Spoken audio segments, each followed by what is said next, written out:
Hello everyone, this side Piku भैया और mathematics mentor. तो दोस्तों, आज के इस वीडियो में हम लोग आगे बढ़ेंगे। लास्ट क्लास में हम लोगों ने क्या क्या पढ़े थे उसकी थोड़ी सी रिकैप कर लेते हैं ना, ताकि आप लोगों को थोड़ा सब कुछ याद आ जाए क्या क्या हमने लास्ट क्लास में पढ़े थे। देखिए, लास्ट क्लास में हमने सबसे पहले चर्चा करी थी इंटरवल की। इंटरवल्स की चर्चा करी थी। ये इंटरवल्स हम लोगों ने तीन टाइप के देखे थे। एक होता है ओपन इंटरवल, और सेकेंड इज क्लोज्ड इंटरवल,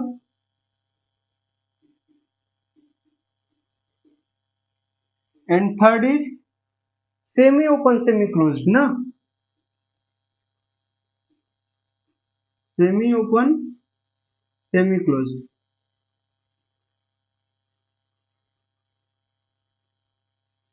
ये और ओपन इंटरवल को हम लोग कैसे रिप्रेजेंट करते हैं, तो ये स्मॉल ब्रैकेट से ना, और क्लोज्ड इंटरवल को स्क्वायर ब्रैकेट से।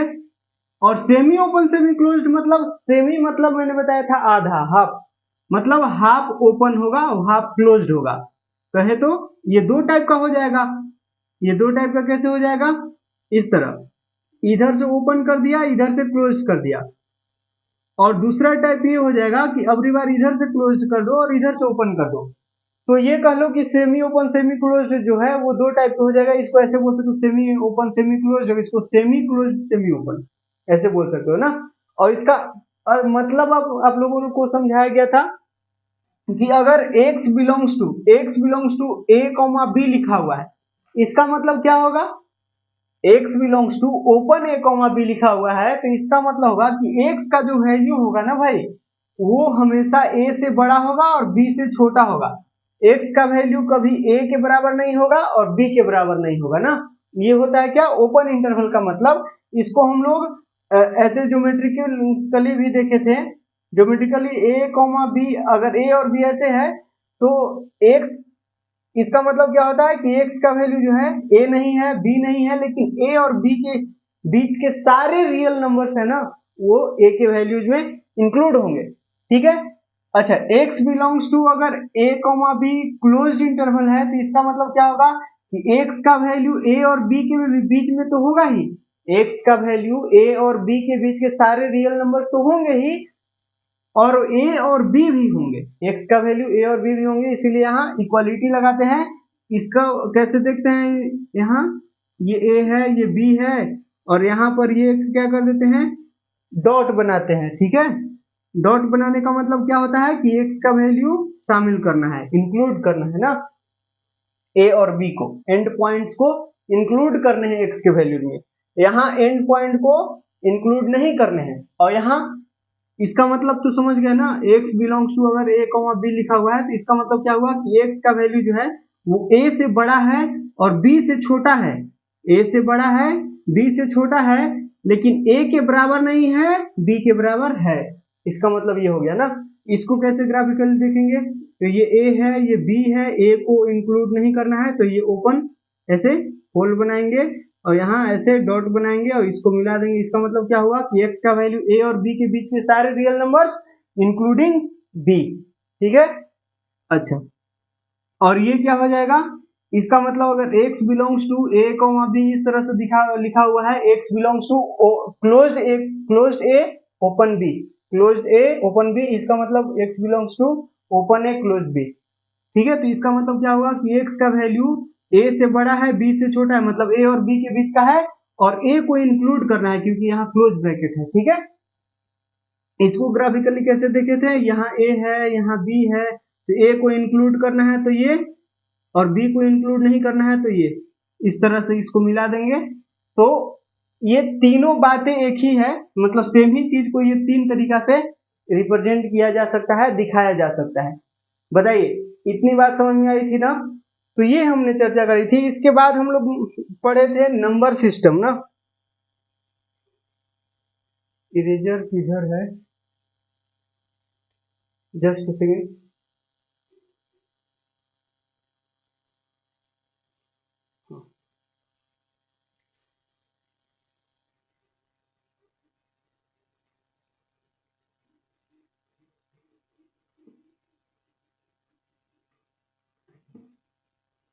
क्विकली सब कुछ एक बार देख लेते हैं ताकि सब लोग को जो है क्लियर हो जाए, याद आ जाए पिछली वीडियो वाला। और जो लोग नहीं देखे हैं कृपया करके वो पिछला वीडियो जाके देख लीजिए, ठीक है।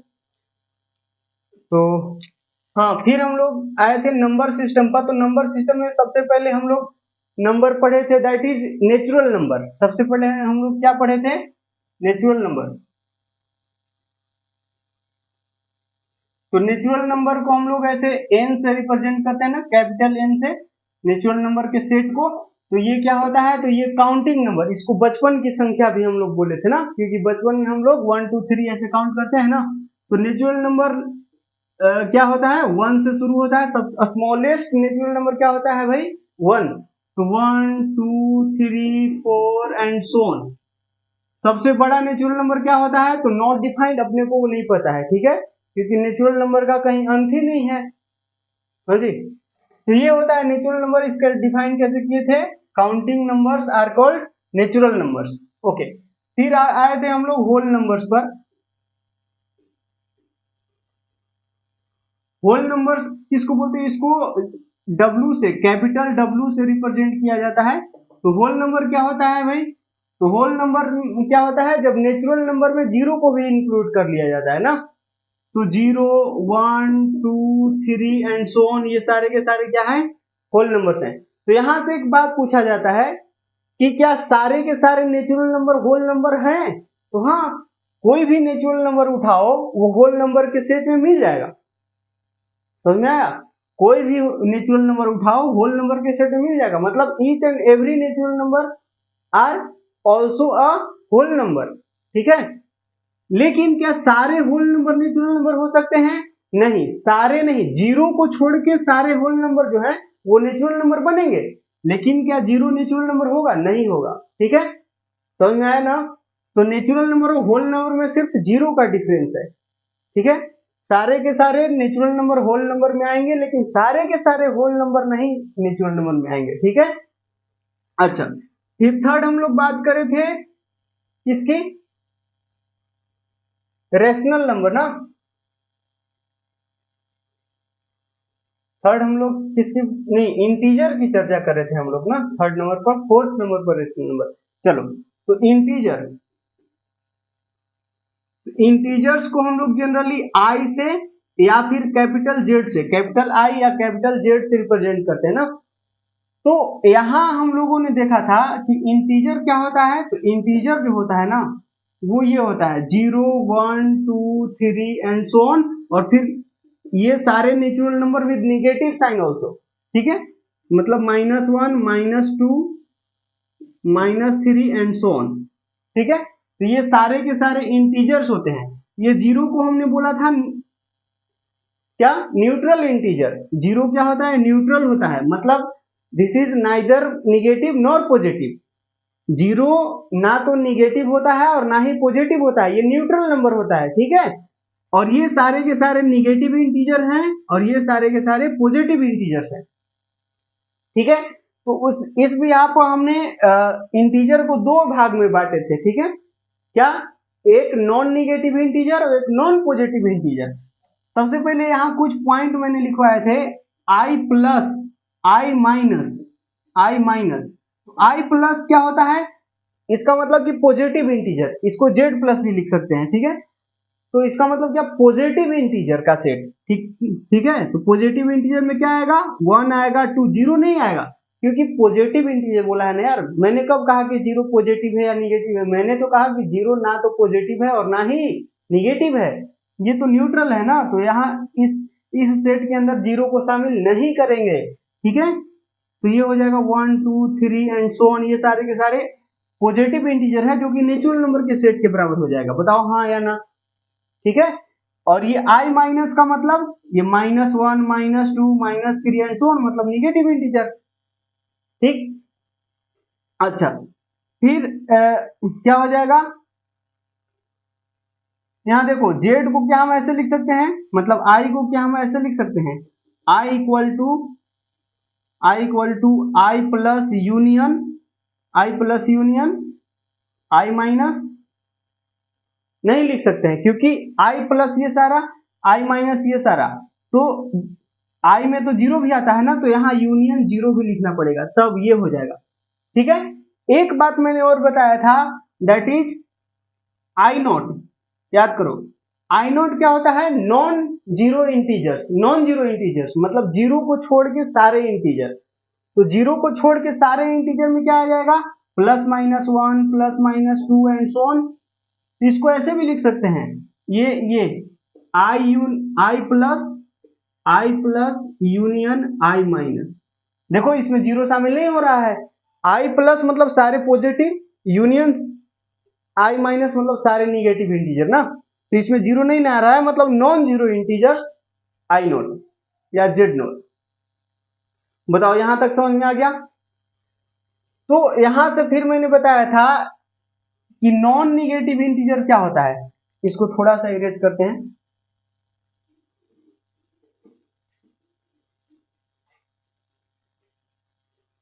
ये क्योंकि क्लियर करना जरूरी है। किसी को लगता है कि नॉन निगेटिव इंटीजर मतलब क्या? पॉजिटिव इंटीजर, बात खत्म। लेकिन ऐसा नहीं है ना एक्चुअली, क्योंकि मैंने लास्ट क्लास में बताया था आपको, समझ में आया होगा अगर आपने देखा होगा तो। वैसे मैं फिर से बता दे रहा हूं आपको। और मैं एक चीज और बता देना चाह रहा हूँ कि ये जो मैं रिवीजन करवा रहा हूँ ना, वो हर लेक्चर में इतना कुछ नहीं करवाएंगे। ये अभी स्टार्ट हुआ है इसलिए करवा दे रहा हूँ, ठीक है? बाद में इतना नहीं करवाएंगे, आपको पिछला लेक्चर देख के आना होगा। ऐसा मत सोचना कि पिछला लेक्चर नहीं देखेंगे सब कुछ यहाँ बता ही दिया जाएगा दूसरा लेक्चर में, तो ऐसा नहीं होने वाला है। ये अभी स्टार्टिंग है इसलिए मैं बताते चल रहा हूँ, ठीक है? अच्छा, तो क्या है इसमें मैंने बताया था नॉन निगेटिव इंटीजर्स, ठीक है? Non negative integers versus positive integers.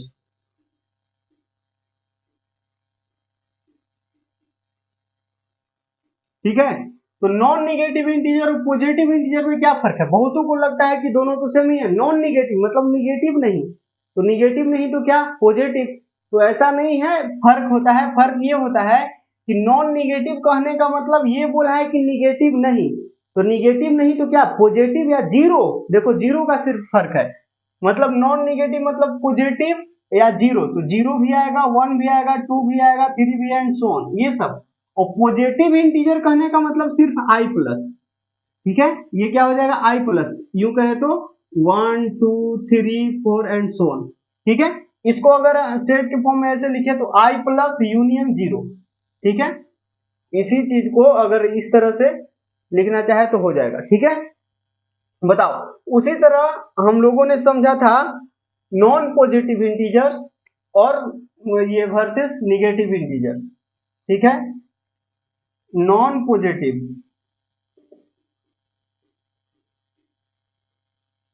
Integers versus negative integers,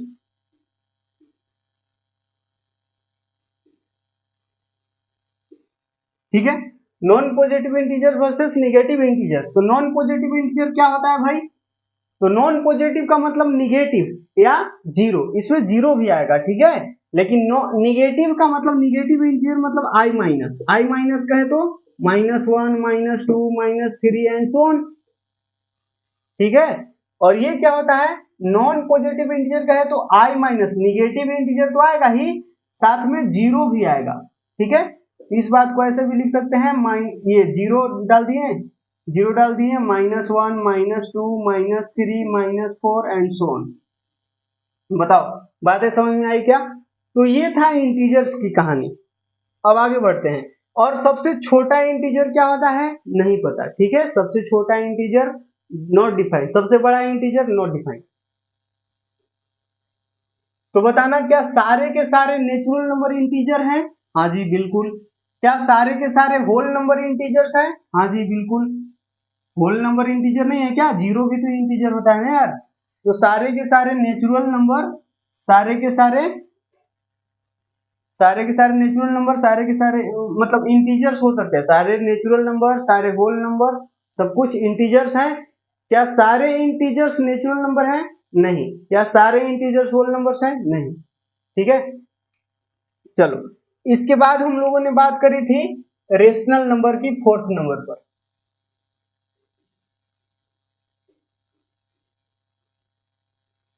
ठीक है। रेशनल नंबर्स क्या होता है भाई, तो मैंने बताया था अ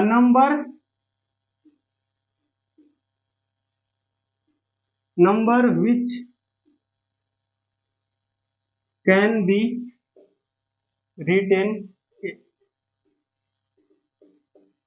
written in the form of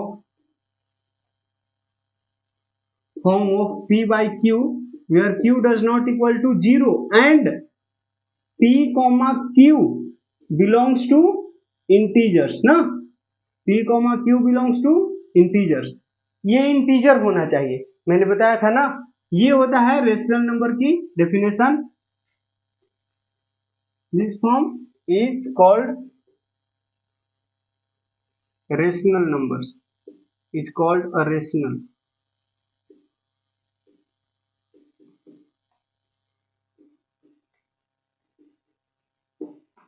समझ में आया, मैंने ये बताया था ना कि p बाई क्यू फॉर्म है, यहाँ p बाई क्यू के फॉर्म में लिखाना चाहिए और q does not equal to 0 होना चाहिए, साथ ही p और q इंटीजर होना चाहिए, क्योंकि √2 भी क्या है, √2 भी एक इरेशनल नंबर है, और अगर हम √2/7 कर दे तो ये क्या है, ये भी एक इरेशनल नंबर है, लेकिन ये तो p बाई क्यू के फॉर्म में लिखा हुआ है ना यार, और यहाँ q does not equal to 0 भी है, p बाई क्यू के फॉर्म में लिखा हुआ है, q does not equal to 0 भी है, मतलब q 0 नहीं है, तो ये भी रेशनल होना चाहिए फिर तो, लेकिन ऐसा नहीं है, ये भी मेंशन करना पड़ेगा कि p और q इंटीजर होना चाहिए, q तो फिर भी इंटीजर है लेकिन p इंटीजर नहीं है ना, √2 इंटीजर थोड़ी ना है भाई, समझ में आया, तो ये मेंशन करना बेहद जरूरी है।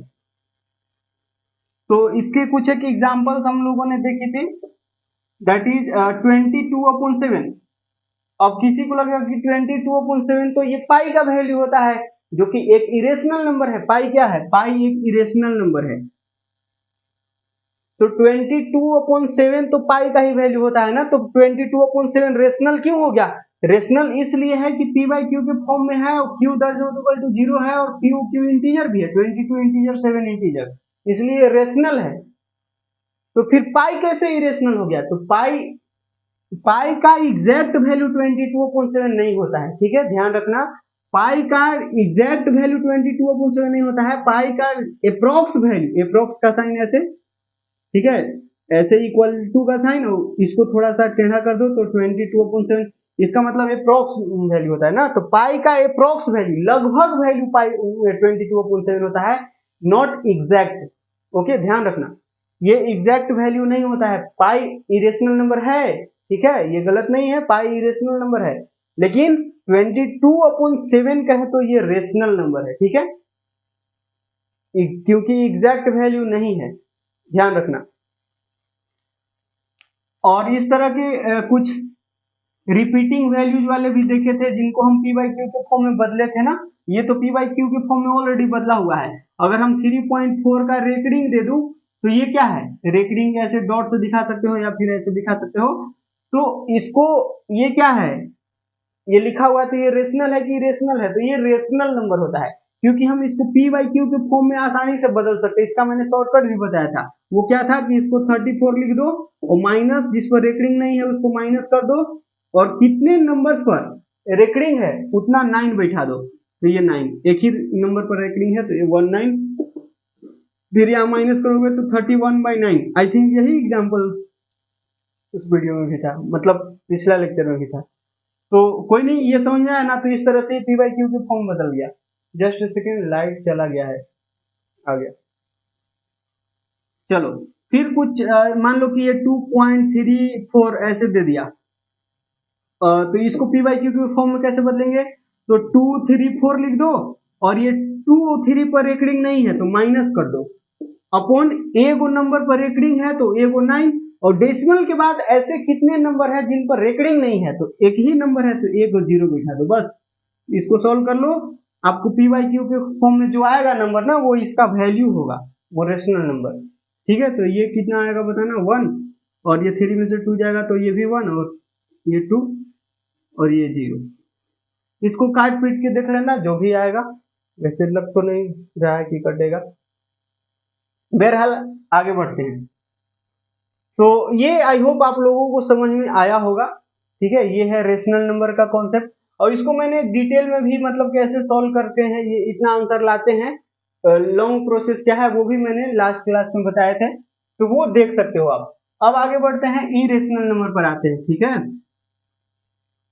तो हम थोड़ा सा यहाँ से चालाकी करते हैं ताकि लिखना ना पड़े। यहाँ इसको ठीक कर लेते हैं ना, ये फिफ्थ नंबर हो जाएगा,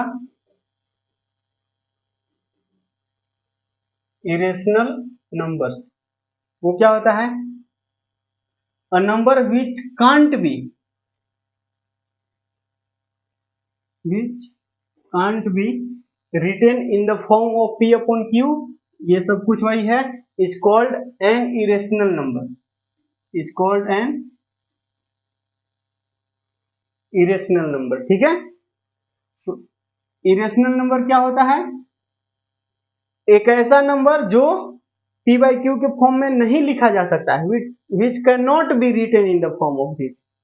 ठीक है, तो ये होता है इरेशनल नंबर, या फिर ऐसे भी बोल सकते हो कि जो रेशनल नहीं है वो इरेशनल है। ठीक, तो ऐसा है कि यहाँ एग्जाम्पल थोड़ा सा देख लेते हैं। एग्जाम्पल में सबसे पहले पाई को ही ले लेते हैं, ई को ले लेते हैं। आपने अगर लॉगरिदम पढ़ा होगा तो ई होता है ऑयलर कांस्टेंट। ठीक है, तो ये भी एक क्या है, इरेशनल नंबर होता है ना।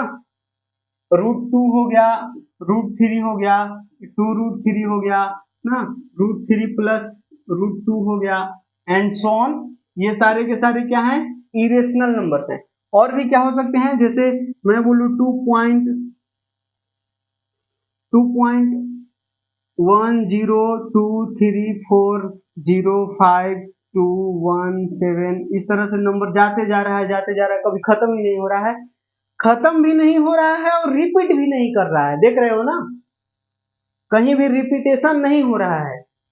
जैसे रेशनल तब बनता है जब 2.34 ऐसे हुआ और कहीं एक पर्टिकुलर नंबर के बाद जो है कोई नंबर रिपीट होने लग जाए। जैसे ये 4 आया तो इसके बाद 7 7 7 7 7 7 7 7 7 ऐसे रिपीट करने लग गया, ऐसे रिपीट करते जा रहा है, तो ये फिर रेशनल नंबर हो जाएगा, क्योंकि आप इसको ऐसे लिख सकते हो 2.347 का बार ऐसे, तो इसको तो आप रेशनल नंबर बोलोगे ना, क्योंकि इसको p बाई क्यू के फॉर्म में बदल सकते हो।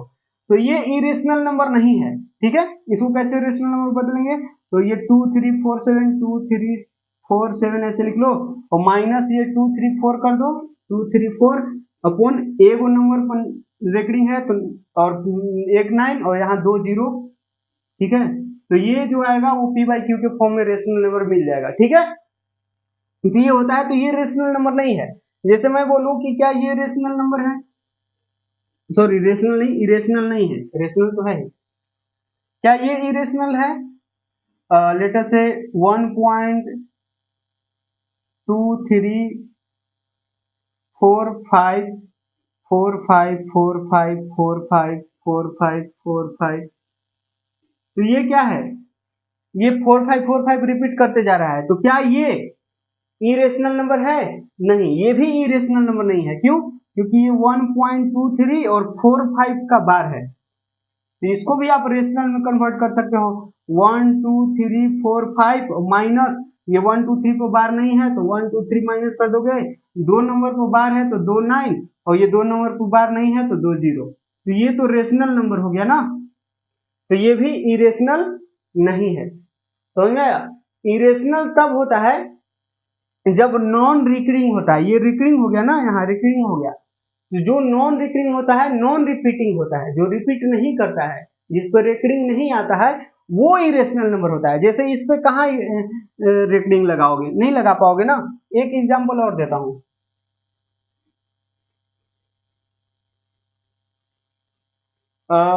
एग्जांपल है ये 1.30000030000003, क्या ये इरेशनल नंबर है?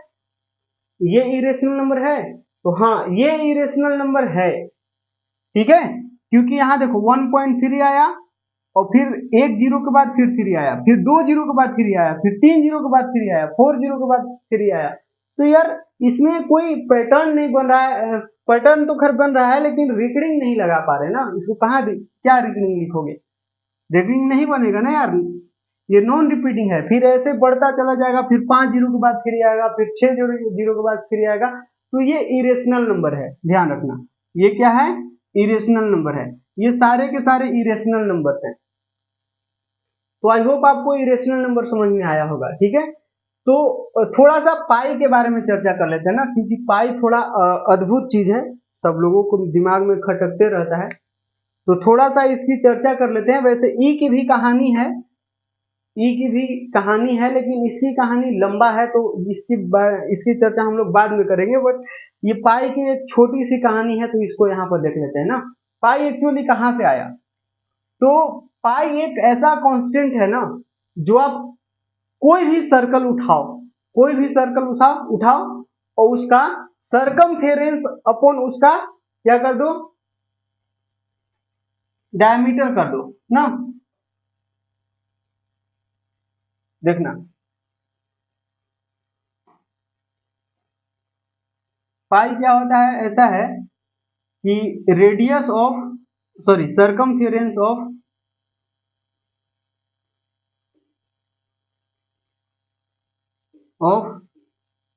Any circle upon its diameter,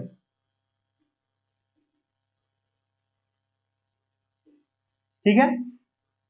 तो आप कोई भी सर्कल उठाओ, चाहे छोटा उठाओ, बड़ा उठाओ, या बहुत बड़ा उठाओ, या बहुत छोटा उठाओ, कोई भी सर्कल उठाओ, उसका सरकमफेरेंस मापो, ठीक है। सरकमफेरेंस कैसे मापोगे, तो उसके चारों तरफ एक रस्सी चला दो और रस्सी का लेंथ माप लो ना, तो ये एक्सपेरिमेंट का चीज है। तो यहां से जो है आपको सरकमफेरेंस मिलेगा ना, वो कितना मिलेगा, तो वो मिलेगा 2r टाइम्स ऑफ एक कांस्टेंट मिलेगा ना, जिसको पाई इन लोगों ने बोल दिया है, जो हमारे भावी मैथमेटिशियंस थे, जो जिन्होंने इस चीज की खोज करी, उन्होंने जो है ये पाई इनको बोल दिया ना, 2 पाई, और यहाँ 2r इंटू पाई, और 2r क्या है, r है रेडियस ऑफ द सर्कल, जो भी आप सर्कल लोगे उसका रेडियस तो पता होगा ना, जिस भी रेडियस का सर्कल लो तो उसका रेडियस है, और 2r करोगे तो वो डायमीटर हो गया, तो उसके डायमीटर में एक ऐसा कांस्टेंट होगा, एक ऐसा कांस्टेंट होगा जिसको से आप गुना करोगे, ठीक है। और फिर क्या है नीचे डायमीटर, तो डायमीटर क्या होता है 2r, तो 2r से 2r कट गया और यहाँ क्या बचा पाई, तो पाई एक ऐसा कांस्टेंट है ना, वो हर सर्कल के केस में फिक्स रहेगा। आप कोई भी सर्कल लो, कोई भी सर्कल लो, कोई भी सर्कल, उसके सरकमफेरेंस में अगर उसके डायमीटर से डिवाइड करोगे ना, तो हर सर्कल के केस में वही वैल्यू मिलेगा जो आप बाकियों सर्कल के केस में देखे थे, ठीक है। मैं ऐसा कहना चाह रहा हूं, मैं ऐसा कहना चाह रहा हूं कि मानो कि सरकमफेरेंस कुछ आया, सरकमफेरेंस कुछ लेटर से सी आया, ठीक है, और डायमीटर मान लो कि डी है, ठीक है। आप कोई भी सर्कल लो, एक हम छोटा सा सर्कल लिए और एक बड़ा सा सर्कल लिए और एक और बहुत बड़ा सर्कल ले लिए, बहुत बड़ा सर्कल ले लिए ये, ठीक है।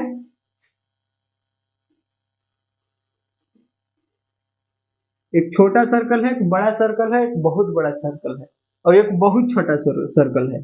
चलो, बहुत छोटा, छोटा, बड़ा और बहुत बड़ा, ये 4 सर्कल मैंने लिए, ठीक।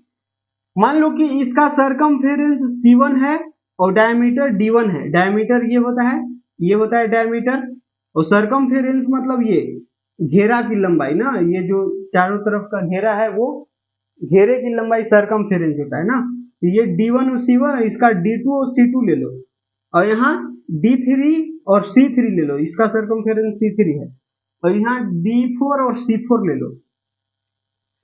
तो ऐसा कहता है कि आप कोई सा भी सर्कल लो और उस सर्कल के सरकमफेरेंस अपॉन डायमीटर करोगे ना तो एक कांस्टेंट मिलेगा। क्या मिलेगा भाई? एक कांस्टेंट मिलेगा, और वही कांस्टेंट जो है ना वो हर बार सेम रहेगा हर सर्कल के केस में।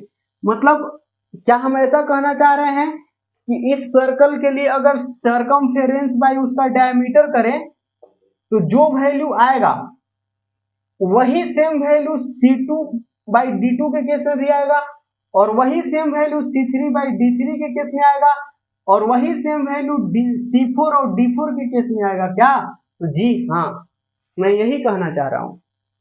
समझ में आया?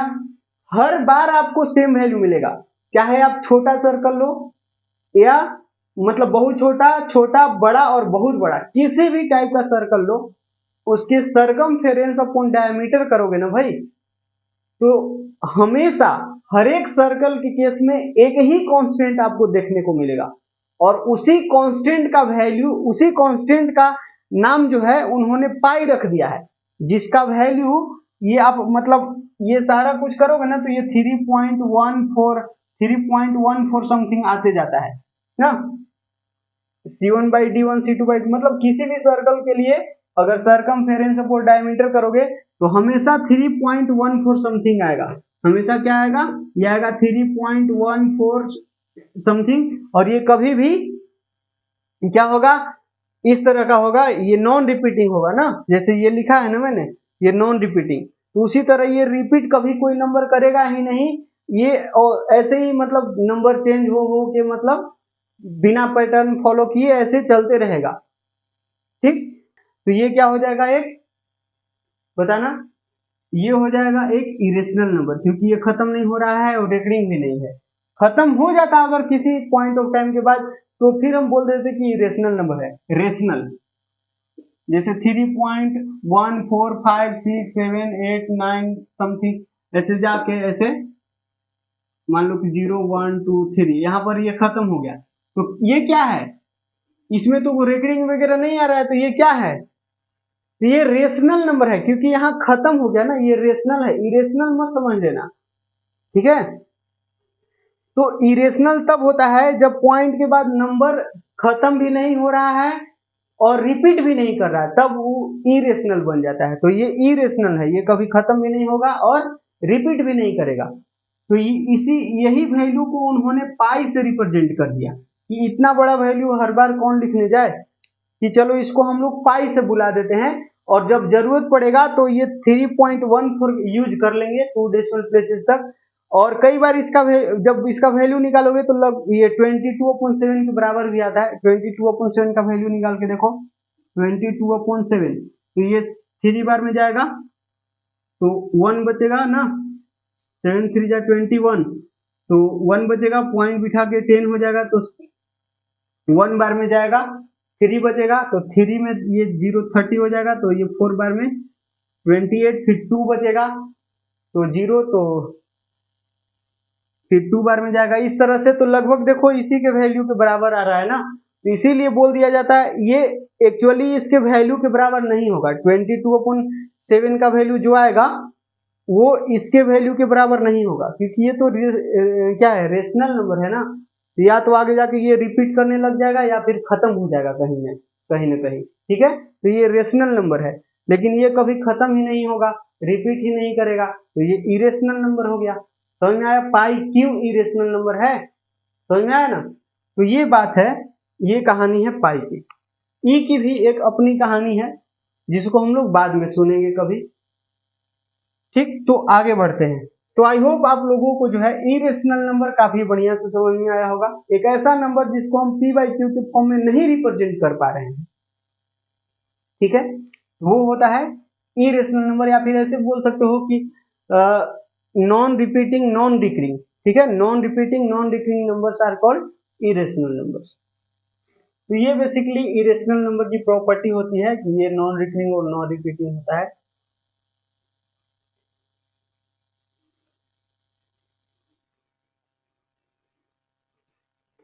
तो अभी तक हमने रेशनल नंबर और इरेशनल नंबर तक पढ़े हैं। तो ऐसा है कि रियल नंबर क्या होता है? तो भाई रियल नंबर होता है क्या, जब आप रेशनल नंबर और इरेशनल नंबर वो मिला दोगे ना वही रियल नंबर होता है। तो आगे बढ़ते हैं, ये 6th हो जाएगा ना रियल नंबर। रियल नंबर क्या होता है? तो रियल नंबर होता है, ये आई थिंक विजुअल नहीं होगा क्लियरली, देखिएगा रियल नंबर को हम लोग आर से रिप्रेजेंट करते हैं ना, कैपिटल आर से। तो ऐसा है कि ये एक नंबर लाइन है, नंबर लाइन में इधर माइनस इंफिनिटी और इधर इंफिनिटी, ठीक। इसको इनफाइनाइट बोलते हैं ना, इसको इनफाइनाइट, इसको माइनस इनफाइनाइट। और इनफाइनाइट का मतलब होता है कि नॉट फाइनाइट। इनफाइनाइट का मतलब कि वो फाइनाइट नहीं है, वो फाइनाइट नहीं है तो क्या, ये बहुत बड़ा नंबर है, ये बहुत छोटा नंबर है जिसकी कल्पना हमारे से मतलब मुश्किल है, हमारे समझ में बाहर है, हमारे समझ से बाहर है, ठीक है। ये होता है इनफाइनाइट का मतलब। इनफाइनाइट का मतलब बहुत बड़ा। बहुत बड़ा मतलब कितना बड़ा? बहुत बड़ा। तो कितना बड़ा? तो बहुत बड़ा, बस बहुत बड़ा। क्या? तो नहीं पता, कितना बड़ा नहीं पता, ठीक है, बस बहुत बड़ा, ये होता है। और माइनस इनफाइनाइट का मतलब बहुत छोटा। कितना छोटा? अरे बहुत छोटा, समझ में आया? तो ये होता है, कोई गेस नहीं कर सकता है कि माइनस इनफाइनाइट का मतलब कितना, कौन सा नंबर, और इनफाइनाइट का मतलब कौन सा नंबर, ठीक है।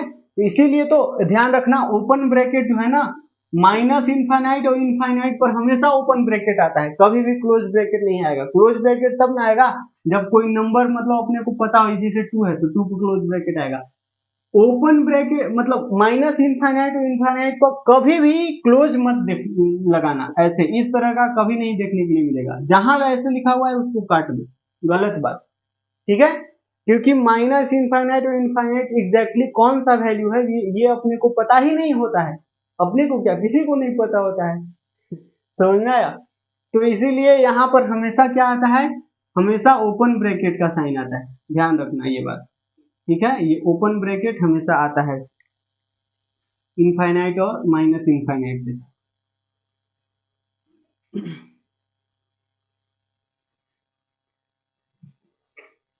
देखिएगा, तो रियल नंबर क्या होता है, तो आप ऐसे बोल सकते हो कि ऐसे नंबर जो माइनस इनफाइनाइट और इनफाइनाइट के बीच में लाई करते हो ना, या फिर ऐसे कि numbers which are lying in between minus infinity to infinity are called real numbers, ठीक है। रियल नंबर्स क्या होते हैं? Numbers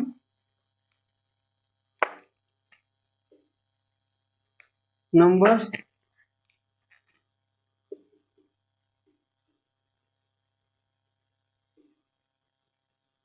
which are lying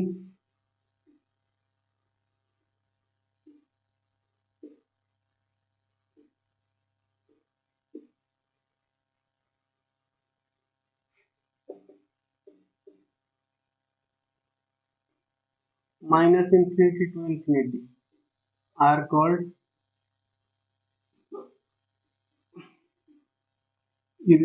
real numbers।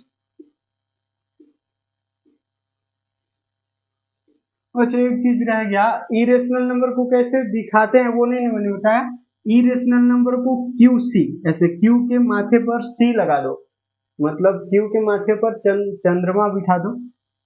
अब माथे पर चंद्रमा है मतलब शंकर भगवान मत समझ लेना, ठीक है। ये शिव जी नहीं है, ये इरेशनल नंबर्स भी है, इरेशनल नंबर का सेट भी है, ठीक है। और इसी चीज को कई बार ऐसे भी लिख देते हैं, R minus Q C, sorry Q, I minus Q. Q का मतलब रेशनल नंबर मैंने बताया था, तो आर क्या है? Real number. तो पूरे रियल नंबर के सेट में से सारे के सारे रेशनल नंबर को निकाल लेते हैं, माइनस करना मतलब निकालना। रियल नंबर के सेट से सारे रेशनल नंबर को बाहर कर देते हैं, तो जो भी नंबर्स बचते हैं ना वो सारे के सारे इरेशनल नंबर हो जाते हैं। तो क्यूसी से, क्यू सी का मतलब होता है कॉम्प्लीमेंट, मतलब क्यू कॉम्प्लीमेंट का मतलब होता है कि क्यू के बाहर, जब सेट पढ़ोगे तो आपको पता चलेगा क्यू के बाहर, ठीक है। मतलब क्यू के बाहर कहे तो रेशनल नंबर से बाहर, तो रेशनल नंबर से बाहर क्या मिलेगा, इरेशनल नंबर मिलेगा, वही क्यू सी, ठीक है। या फिर इसको क्यू प्राइम भी बोल सकते हो, उस कॉम्प्लीमेंट ही, इसका भी मतलब कॉम्प्लीमेंट ही होता है।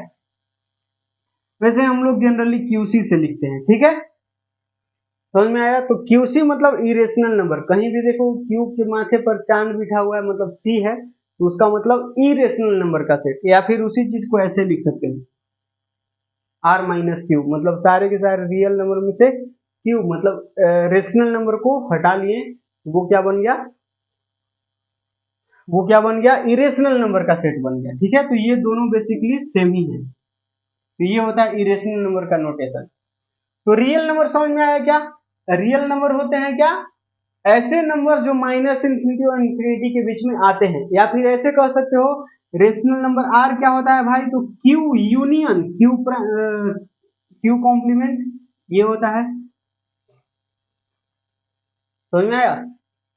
तो ऐसे भी बोल सकते हो union of all rational and irrational numbers, या फिर ऐसे बोल सकते हो कि rational set of all rational and irrational number is called as the set of real numbers, ठीक है। क्या बोल सकते हो, दूसरा definition, set of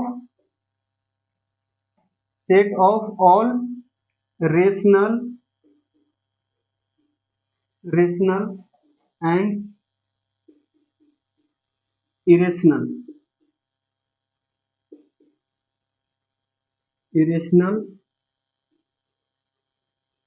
numbers is called as the set of real numbers,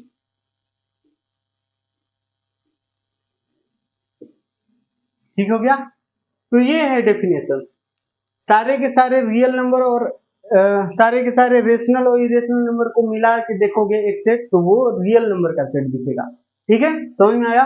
तो ये होता है रियल नंबर। या फिर ऐसा कर लो कि नंबर लाइन पर जो भी नंबर आते हैं, ऐसे नंबर, वो सारे नंबर्स जिनको हम रियल लाइन पर दिखा सकते हैं, वो सारे के सारे इरेशनल नंबर्स होते हैं। आपको पता होगा नाइन्थ में ही हम लोगों ने पढ़े थे क्या, इरेशनल नंबर को रेशनल नंबर को किसी नंबर लाइन पर कैसे रिप्रेजेंट करते हैं। जैसे √3 में बोलूं कि √3 को नंबर लाइन पर रिप्रेजेंट करो, तो उसके लिए हम लोग मेथड पढ़े थे ना, याद है, नहीं याद है तो फिर बच्चों को कैसे पढ़ाओगे भाई देख लेना एक बार, ठीक है। बचपन यार कितनी जल्दी भूल जाते हो, बचपन सुनहरा होता है, नहीं भूलना चाहिए, कैसे भूल जाते हो यार। चलो कोई नहीं, आगे बढ़ते हैं।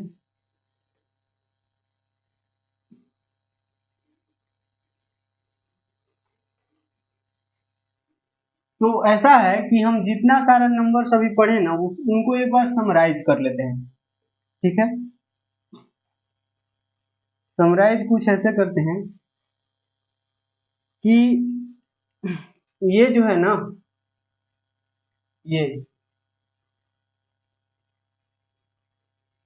ये पूरा जो है ये सेट,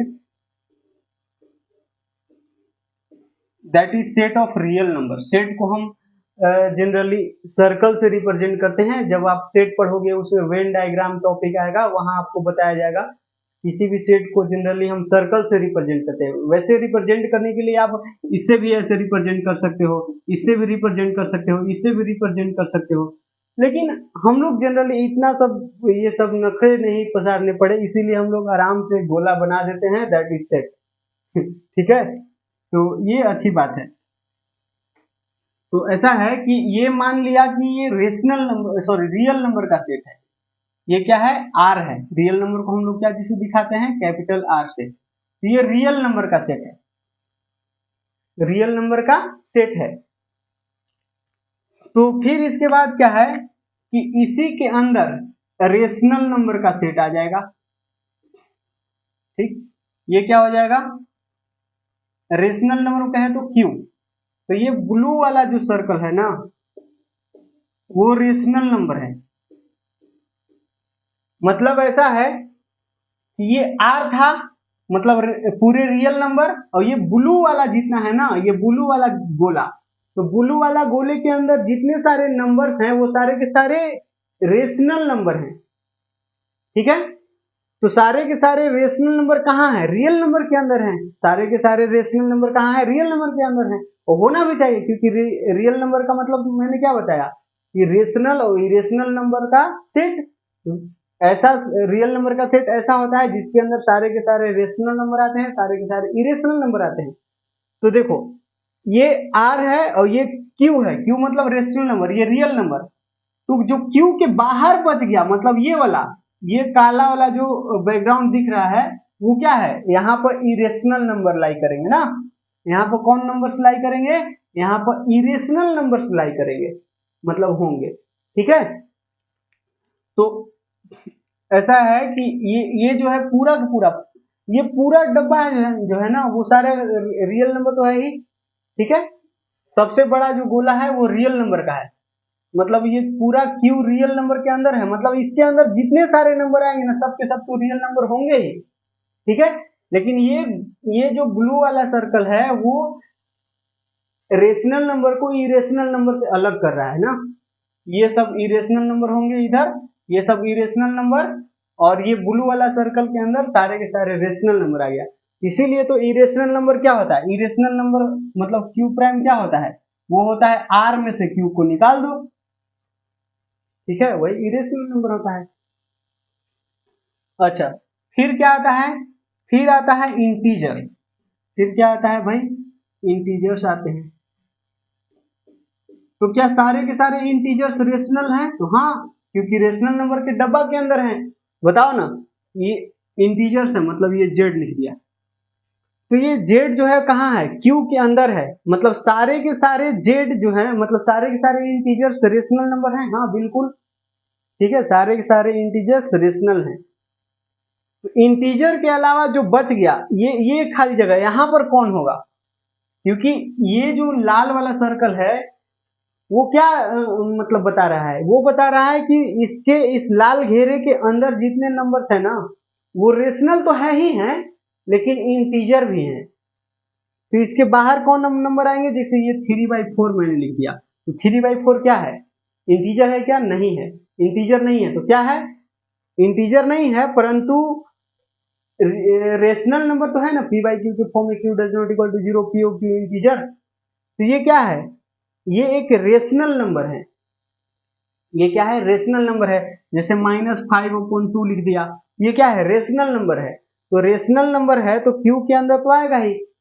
तो ये जेड जो है ना, इस तरह के पी बाई क्यू के फॉर्म वाले नंबर्स को इंटीजर्स से अलग करता है। मतलब इसके अंदर कौन कौन आएंगे? 0, 1, 2, 3, 4 एंड सो ऑन, और फिर माइनस वाले भी 0, 1, 2, 3 एंड सो ऑन, -1, हाँ, -1, -2, -3 एंड सो ऑन। ठीक है, तो इस तरह के सारे नंबर्स जो हैं वो जेड के अंदर अंदर आएंगे। जैसे 4/3 इस तरह का नंबर जो है यहाँ पर नहीं आएगा। ठीक हो गया, तो ये हो गया। अब देखना, अब फिर क्या है? ये एक सेट होगा, ये एक सेट होगा। तो ये हरा वाला सेट क्या है? तो हरा वाला सेट जो है वो होल नंबर का है, डब्ल्यू का, मतलब इसके अंदर होल नंबर आएगा। होल नंबर कौन होता है? 0, 1, 2, 3, 4 एंड सो ऑन, ये सब क्या होते हैं? होल नंबर्स होते हैं। तो ये जो बाहर बचेगा वो निगेटिव वाला इंटीजर्स बचेगा, इधर क्या होगा? निगेटिव वाला इंटीजर। ठीक है, अब देखो, फिर इसके अंदर एक और सर्कल बनाते हैं, इसके अंदर एक और सर्कल ये बना देते हैं। अब ये सर्कल किसका है? तो ये नेचुरल नंबर का सर्कल है, जिसको एन से हम लोग दिखाते हैं। तो नेचुरल नंबर का सर्कल, नेचुरल नंबर कौन होता है? Counting number 1, 2, 3, 4 and so on. तो ये होता है बात। तो ये जितने सारे नंबर्स है ना, नेचुरल नंबर कहो या होल नंबर कहो या इंटीजर कहो या रेशनल नंबर कहो या इरेशनल नंबर कहो, वो सारे के सारे किस गोले के अंदर हैं? वो सारे के सारे आर के अंदर हैं।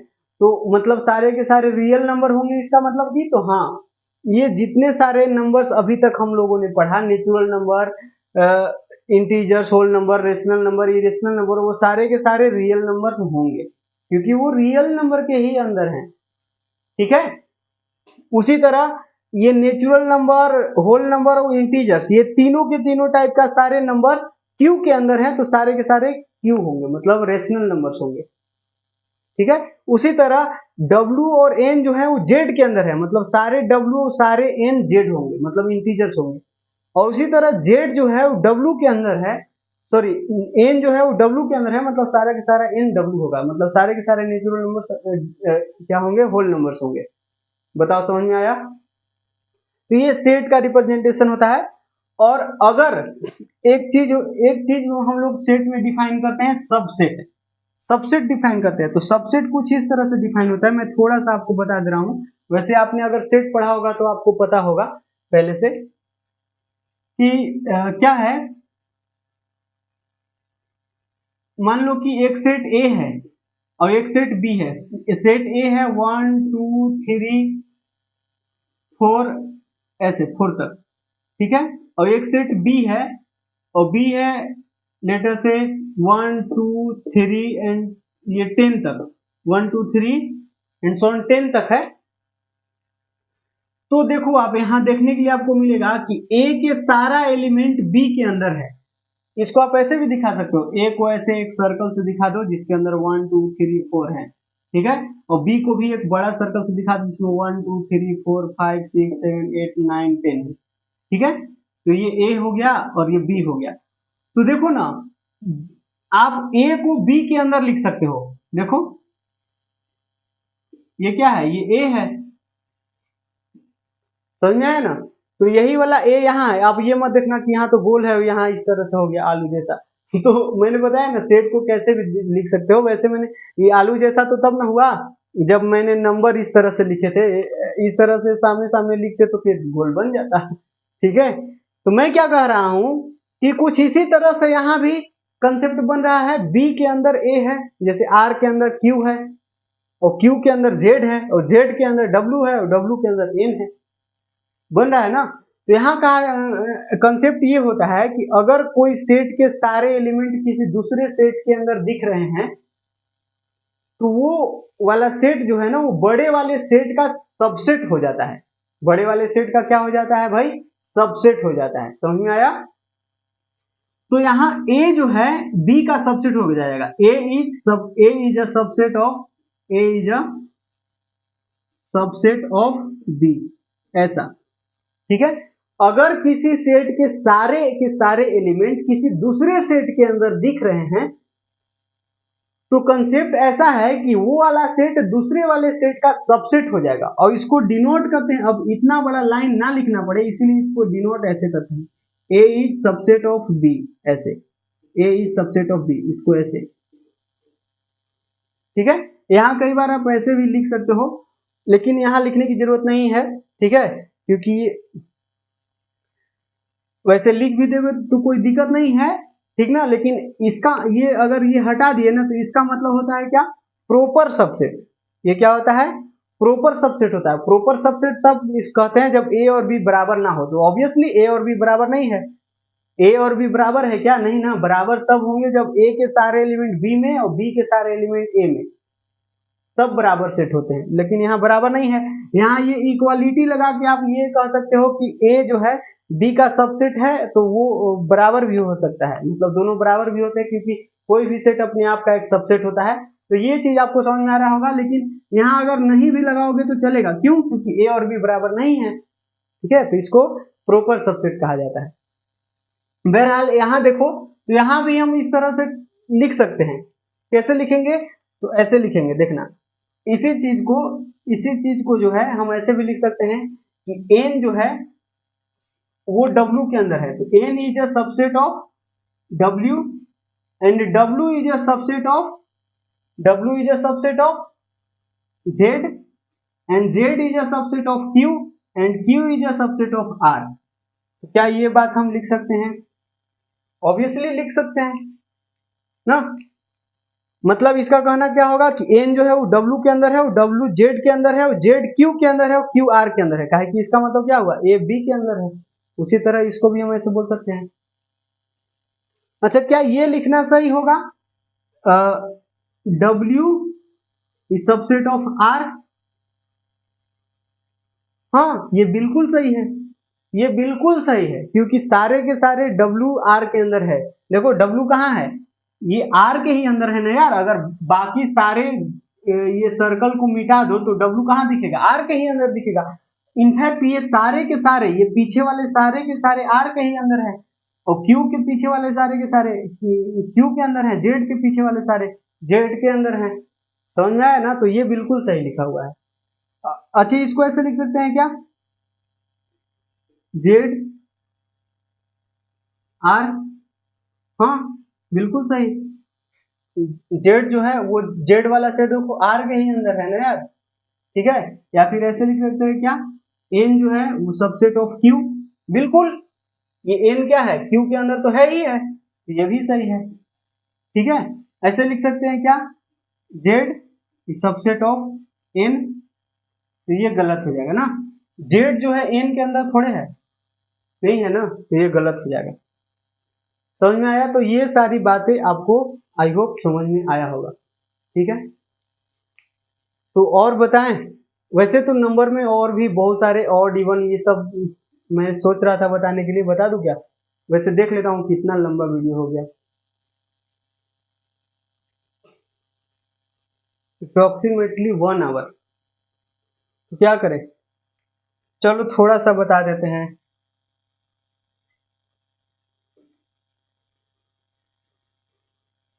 ये सब लिखते जाइए आप लोग, ये सब लिखते जाइए ना, ऑफलाइन के जैसा ट्रीट करिए, सब कुछ कॉपी में नोट करते जाइए।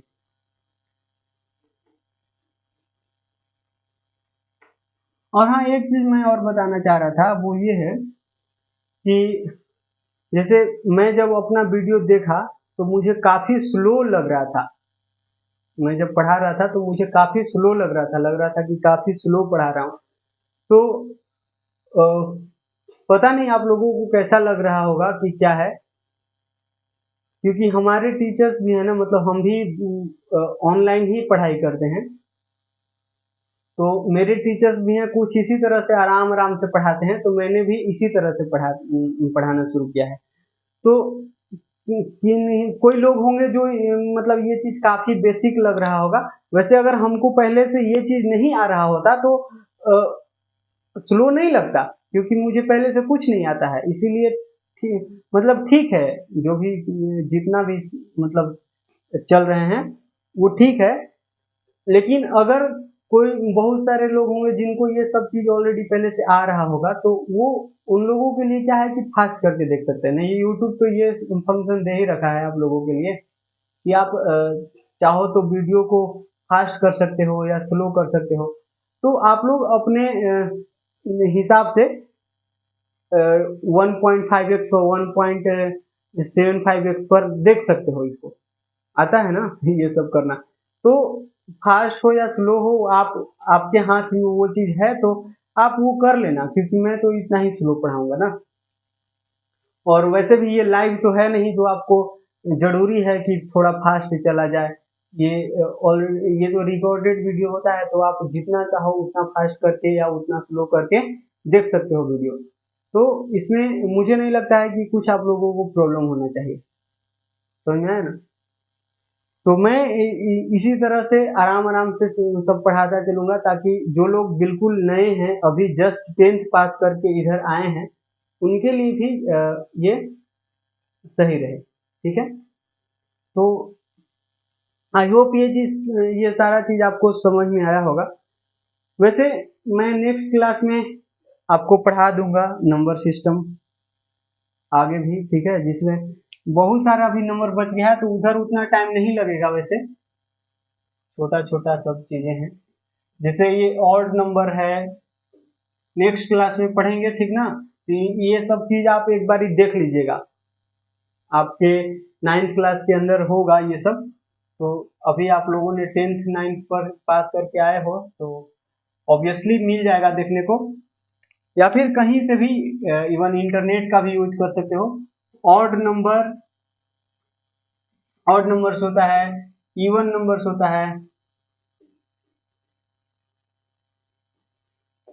तीसरा हो जाएगा प्राइम नंबर,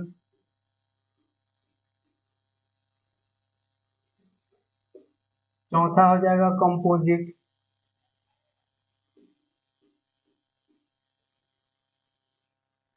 पांचवा हो जाएगा को प्राइम नंबर्स,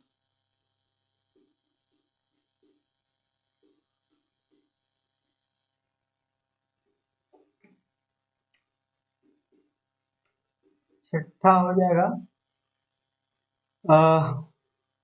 क्या होगा, ट्विन प्राइम ना।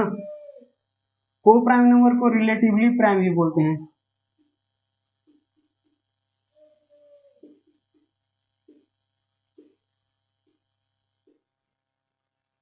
ठीक है, और एक होता है ट्विन प्राइम।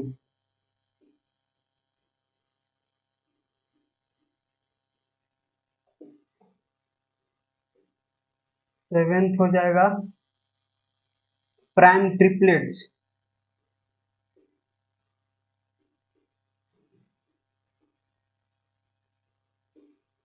और एट्थ हो जाएगा दैट इज परफेक्ट नंबर।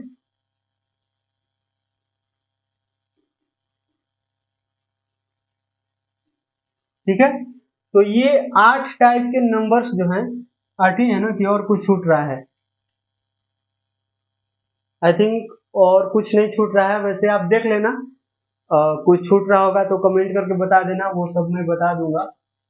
तो मेरे ख्याल से ये 8 टाइप के नंबर्स जो हैं वो रह गए हैं। तो ये सारे जो नंबर्स है ना, वो कह लो कि उन सारे नंबर्स का सब टाइप है। मतलब ये सारे के सारे नंबर उन्हीं में से कुछ न कुछ होगा। समझ में आया?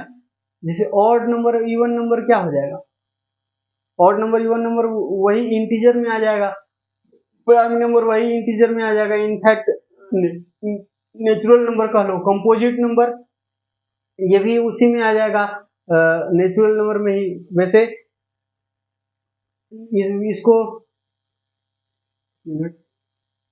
इसको जो है वो दो दो नंबर ले लेके बनाते हैं। तो ये सब चीज जो है हम लोग नेक्स्ट क्लास में देखेंगे कि कैसे क्या है। वैसे आप लोगों को काम क्या है, होमवर्क ये है कि ये सारे के सारे नंबर्स एक बार आप लोग पढ़ के आइएगा, देख के आइएगा, और तो आपको ज्यादा अच्छा लगेगा पढ़ने में। और क्या, नहीं तो फिर मैंने तो बताना ही है सब कुछ, मैं तो बताऊंगा ही, इसमें कोई दो राय नहीं है। ठीक है, तो वीडियो कैसा लगा, ये क्लास कैसा लगा, कमेंट करके जरूर बताना। बाकी मिलते हैं नेक्स्ट वीडियो में। Thank you so much, happy learning.